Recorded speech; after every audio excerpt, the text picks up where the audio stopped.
A billionaire who stayed to build, a millionaire who left. They identified the exact same problems, word for word. That's not a coincidence, that's a diagnosis. Australia doesn't have a resource problem, it doesn't have a capability problem, it has a courage problem at the very top. The mums and dads are watching their bills climb. The trucks are slowing, the young are leaving, and the builders are stopping. The lucky country is running out of luck. But luck was never the point.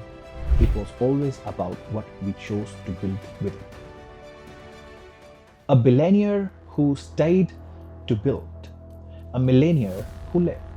Two completely different choices, two completely different lives. And when you put their observation side by side, they identified the exact same problems, word for word. That's not a coincidence, that's a diagnosis.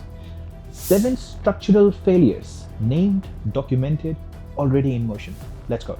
First, Australia is on a war footing and nobody told you. The Strait of Hormuz, 30% of the world's seaborne oil, is under threat. China has indicated it may stop shipping jet fuel to Australia entirely. And here is the part that should stop you cold. If Australia runs out of fuel, not reduces, not restricts, runs out, this country is completely defenseless. No fuel, no military, no supply chain, no economy. One business leader put it bluntly, China wouldn't even need to fire a shot. They could simply arrive and issue everyone a new passport. And if fuel rationing is enforced, priority order is clear. Military first, emergency services second, food supply third, mums and dads last. Number 2, the tax system is a wealth extraction machine. There are over 100 different taxes in Australia, 100. The fuel excise alone, 50 cents per litre, inflates the cost of every product on a truck, which is everything. 40% of the cost of building a new home, tax. Not raw material, not labor, tax. The actual cost to truck fuel from Brisbane to Toowoomba, 2.5 cents per litre. Yet, bowser price vary by up to 60 cents. That is not a market, that is highway robbery, sanctioned and unchallenged. Third, the bureaucracy is killing the builders. Australia used to be a country where you could build things, fast things. That era is over. A businessman tried to build an airport, critical infrastructure. Bureaucrats tried to delay it by 12 months for flora and fauna concerns on a completely cleared site.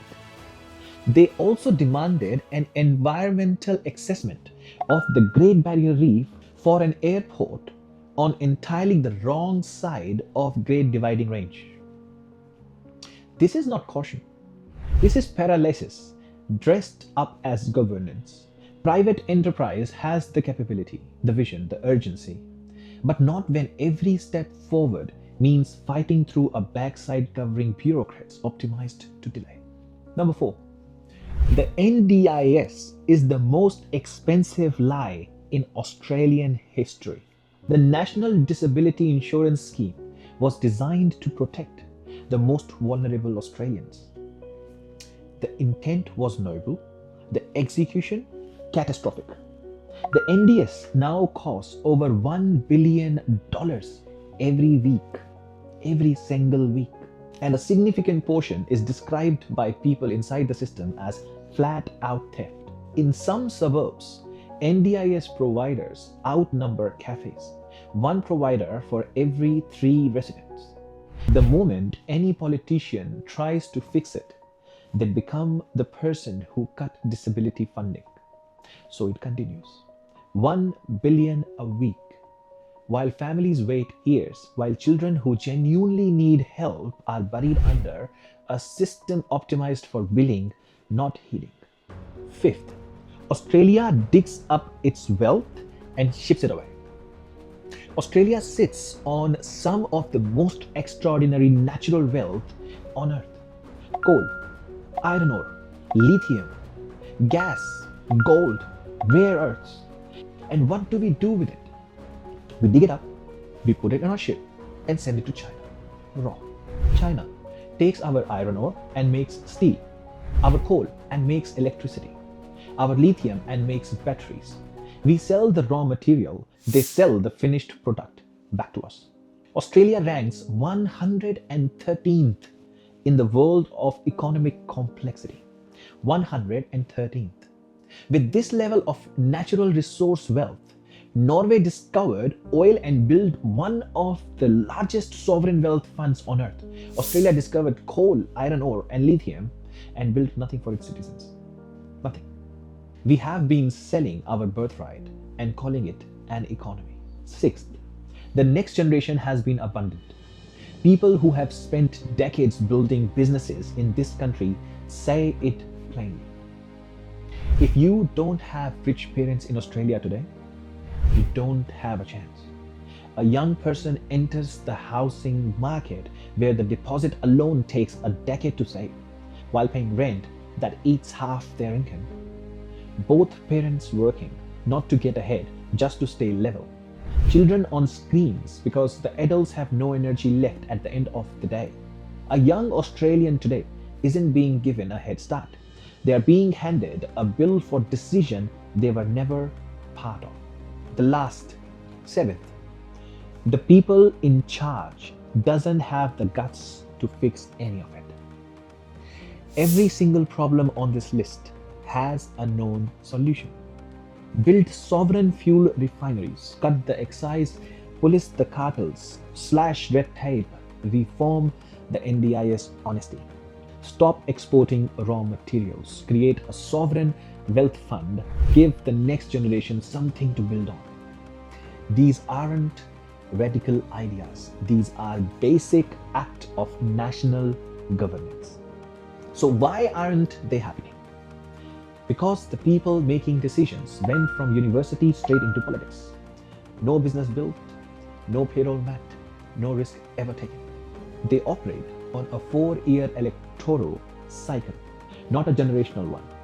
Every decision filtered through one question: will this get me re-elected? Australia doesn't have a resource problem. It doesn't have a capability problem. It has a courage problem at the very top. 7 things, all documented, all happening right now, all connected. The solution exists. Private enterprise can build fast. The NDIS can be reformed. Sovereign wealth is possible. None of this requires a miracle. It requires will, vision, and guts. The question is not whether Australia can be fixed. The question is whether there is anyone in power who cares enough to try. While we wait for that answer, the mums and dads are watching their bills climb. The trucks are slowing, the young are leaving, and the builders are stopping. The lucky country is running out of luck.